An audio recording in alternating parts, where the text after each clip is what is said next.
하지만 제가 걱정하는 부분은 한 가지가 있어요. 엔비디아 실적입니다. 엔비디아는 1월 달에 AI 관련 모멘텀을 받으면서요, 큰 폭으로 상승을 했습니다. 271불에 마감이 됐는데 21년 10월 달, 21년 말 고점이 346불이에요. 이 부분은 고평가 영역에 들어가 있어서 22년이 들어오면서 가장 크게 급락한 종목 중에 하나입니다. 엔비디아도 메타나 넷플릭스 못지않게 급락한 종목 중에 하나예요. 하지만 제가 말씀드리는 내용 중에 하나가 주식시장은 선반영한다는 이야기를 계속 드립니다. 주식은 선반영을 해요.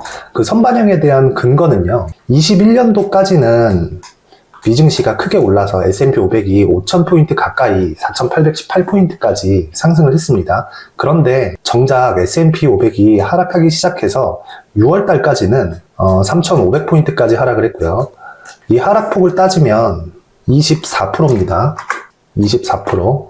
이 24% 정도의 하락이 언제 나왔는지를 보시면 돼요. 1월달 4,818포인트 고점을 찍고 S&P 500이 쭉 빠져서 나스닥으로 한번 보겠습니다. 나스닥은 하락폭이 더 크겠죠.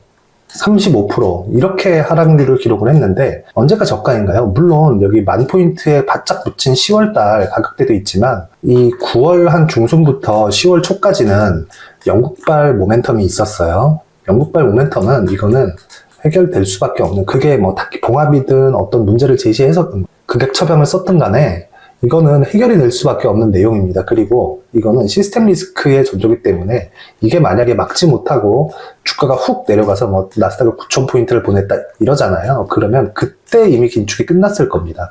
그때 긴축이 끝났잖아요. 그러면 지금 3월 달에 있었던 은행 관련 모멘텀도 생기지 않았을 겁니다. 그래서 결론은 이 내용이에요. 나스닥의 저가는 이 9월 달을 제외하고는요, 5월에서 6월 달에 형성이 됐습니다. 이 5월에서 6월 달이 어떤 위치에 있느냐, 금리를 3월 달부터 올리기 시작을 했어요. 0.25를.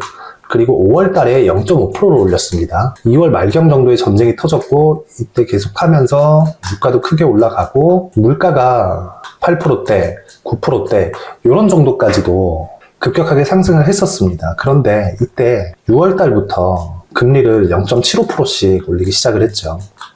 즉 우리가 작년에 금리 인상이라고 봤었던 0.75%의 랠리는 이때부터 계속 시작된 게 아니라요, 시장이 반등 나오기 시작하고 저가 박스권을 형성한 6월 달부터 시작이 된 겁니다. 이렇다는 건 시장은 계속해서 선반영을 하고 있다는 거예요. 즉 금리를 인상하면서 시장이 좋아지지 않은 게 아니라 앞으로 금리를 인상할 수 있으니까 먼저 반영을 한 겁니다. 그러면 여기서 엔비디아 얘기를 다시 한번 해보면요, 엔비디아는요 지금 271불, 300불 넘어가면 대략 한 10% 정도 추가 상승, 뭐 한 고가까지 20% 정도밖에 상승폭이 남지 않았어요. 근데 엔비디아는 요번에 실적이 굉장히 중요해졌습니다. 왜? 가격이 이미 고가 근처라고 볼 수는 없지만 1분기에 90%의 상승률을 보였기 때문입니다. 그런데 아까 전에 테슬라도 하락폭이 더 크긴 했지만 100불까지 하락한 이후에 200불까지 반등이 나왔는데 제가 그때는 실적은 그렇게 크게 중요한 요인이 아니라고 말씀드렸잖아요.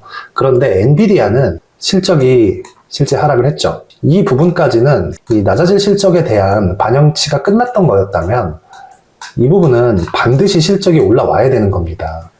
지금 엔비디아는 조금 실적 부담이 좀 많이 있는 상태다. 만약에 여기서 실적이 예상치를 하회하는 실적을 발표해버리면 엔비디아는 시장 충격을 조금 줄 수 있다. 엔비디아와 한국 시장 관련해서 추가적인 궁금증이 있다면 영상 상단에 있는 배너나 아래 고정 댓글을 참고해 주시면 됩니다. 긴 영상 봐주셔서 감사합니다.